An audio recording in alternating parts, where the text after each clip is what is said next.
Pada zaman dahulu, Yaman adalah rumah bagi kaum Sabak, sebuah negara perdagangan yang mencakup bagian dari Ethiopia dan Eritrea hari ini. Kemudian pada tahun 275 Masehi, Kerajaan Himyar dipengaruhi oleh Yudaisme, kekristenan tiba pada abad keempat. Islam menyebar dengan cepat pada abad ke-7 dan pasukan Yaman memiliki peran yang krusial atau sangat penting pada awal penaklukan Islam. Beberapa dinasti muncul pada abad ke-9 hingga abad ke-16 seperti dinasti Rasuliyah. Negara ini dibagi antara Kerajaan Ottoman dan Inggris pada tahun 1800-an. Pulau-pulau Yaman juga terdapat, termasuk Pulau Socotra yang berada di lepas pantai timur Afrika. Negara ini dilanda konflik yang sedang berlangsung sejak tahun 2014. San'a ditetapkan sebagai ibu kota Republik Yaman dan bersatu Aden kemudian menjadi pusat ekonomi. Penduduk Yaman diperkirakan berjumlah sekitar 34 juta jiwa dan luas negara ini sekitar 530.000 km persegi dan wilayahnya meliputi lebih dari 200 pulau. Pulau terbesarnya Socotra terletak sekitar 415 km dari selatan Yaman di lepas pantai Somalia. Yaman merupakan satu-satunya negara republik di Jazirah Arab. Yaman adalah sebuah negara di Jazirah Arab bagian barat daya yang berbatasan dengan Arab Saudi, Oman, Laut Merah, Teluk Aden, dan Laut Arab. Negara ini adalah hasil penyatuan Republik Arab Yaman dan Republik Demokratik Rakyat Yaman. Yaman memiliki ibu kota San'a, tetapi juga memiliki kota besar lainnya seperti Aden. Terletak di Timur Tengah, Yaman adalah negara di ujung selatan Jazirah Arab dan berbatasan langsung dengan Arab Saudi di utara dan Oman di timur. Di selatan terdapat Teluk Aden dan Laut Arab, sedangkan di baratnya adalah Laut Merah. Terbentuk pada tanggal 22 Mei 1990 ketika Yaman Utara dan Yaman Selatan bersatu. Yaman memiliki keindahan alam yang beragam, mulai dari pantai-pantai dengan pasir putih halus seperti di Pulau Socotra dan Laguna Tetwah. Ada juga landscape pegunungan yang menakjubkan. Kota tua San'a dan kota tua Shibam yang dikenal sebagai Manhattan-nya gurun pasir adalah contoh arsitektur kuno yang diakui oleh UNESCO. Dar Al-Hajar adalah istana yang dibangun di atas formasi batu di tengah landscape Wadi Har, menampilkan arsitektur dan pemandangan alam yang memukau. Dan kota Zabid menawarkan wawasan tentang sejarah dan tradisi dengan perajin lokal dan musik tradisional yang masih dilestarikan. Keindahan Yaman terletak pada perpaduan keajaiban alam yang unik seperti Pulau Socotra dengan flora dan fauna endemiknya, serta landscape pegunungan dan gurunnya.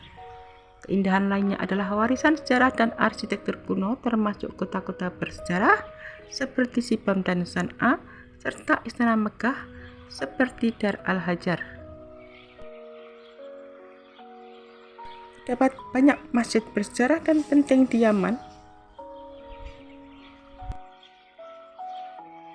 Pulau Socotra dijuluki sebagai pulau alien karena keanekaragaman hayati yang unik dan banyak spesies endemik, terutama pohon darah naga. Dan terdapat pantai-pantai indah seperti pantai Kolansiah dan Aumak dengan pasir putih dan air biru jernih. Wilayah barat Yaman memiliki pegunungan seperti Pegunungan Haraj dan dataran tinggi Yaman yang menawarkan pemandangan spektakuler. Gua-gua seperti Gua Hok di Socotra memiliki formasi stalaktit dan stalagmit yang sangat indah. Istana yang terletak di atas tebing batu di lembah Wadi Dar kini berfungsi sebagai museum dan situs warisan dunia UNESCO. Kota tua San'a adalah situs warisan dunia UNESCO dengan arsitektur unik dari bata lumpur dan masjid-masjid bersejarah seperti Masjid Agung San'a. Dan kota Shibam dikenal sebagai Manhattan di gurun. Kota bertembok ini terkenal dengan bangunan bata lumpur pencakar langit pada abad ke-16 yang masih berdiri kokoh. Jembatan batu kapur yang dibangun pada abad ke-17 di atas ngarai dalam menghubungkan dua desa pegunungan, dan masjid terbesar di Yaman yang didirikan pada tahun 2008 merupakan perpaduan arsitektur Islam klasik dan modern. Yaman bukanlah negara yang kaya, melainkan salah satu negara termiskin di dunia dan di Timur Tengah. Meskipun memiliki sumber daya alam seperti minyak, negara ini dilanda konflik berkepanjangan sejak tahun 2015 yang menyebabkan kehancuran ekonomi, krisis kemanusiaan yang parah, dan kemiskinan ekstrim bagi sebagian besar penduduknya. Arsitektur kuno Yaman terkenal akan usia dan keindahannya, dan beberapa bangunan berusia lebih dari 2000 tahun. Blok batu dan bata yang terpanggang matahari membentuk struktur yang tingginya mencapai beberapa lantai, dan kota bertumbuk Shibam merupakan representasi dari arsitektur ini. Perang saudara telah menghancurkan infrastruktur, mengganggu pasukan batuan, dan menyebabkan krisis kelaparan dan kekurangan gizi yang meluas. Yaman merupakan salah satu wilayah pertama yang memeluk Islam. Nabi Muhammad SAW mengutus sepupunya Ali bin Abi Thalib dan sahabatnya Mu'adz bin Jabal untuk mengajak penduduk Yaman memeluk Islam, dan penerimaan Islam oleh suku-suku Yaman memainkan peran penting dalam perluasan wilayah kekuasaan umat Islam. Sekitar 79% hingga 80% penduduk hidup di bawah garis kemiskinan, dan banyak di antaranya sangat miskin. Meskipun memiliki sumber daya minyak cadangannya tidak sebesar negara-negara tetangga yang kaya, dan penambangan telah terhambat oleh konflik yang sedang berlangsung. Perserikatan Bangsa-Bangsa menggambarkannya sebagai salah satu krisis kemanusiaan terbesar di dunia. Mayoritas penduduk Yaman adalah penganut agama Islam, dengan lebih dari 99% penduduknya memeluk agama ini. Mayoritas Muslim di Yaman terbagi antara pengikut Islam Sunni dan Islam Syiah. Islam Sunni mencakup sebagian besar populasi, terutama di wilayah selatan dan tenggara, dan Islam Syiah merupakan kelompok yang signifikan, terutama dari mazhab Zaidi yang hadis tentang Yaman memuji keutamaan penduduknya yang memiliki hati lembut, iman, dan hikmah. Yaman disebut sebagai negeri yang didoakan berkah oleh Rasulullah SAW, dan penduduknya adalah yang pertama kali akan meminum air telaga Nabi di surga. Beberapa hadis juga menyebutkan bahwa penduduk Yaman sebagai orang pertama yang memelopori tradisi berjabat tangan.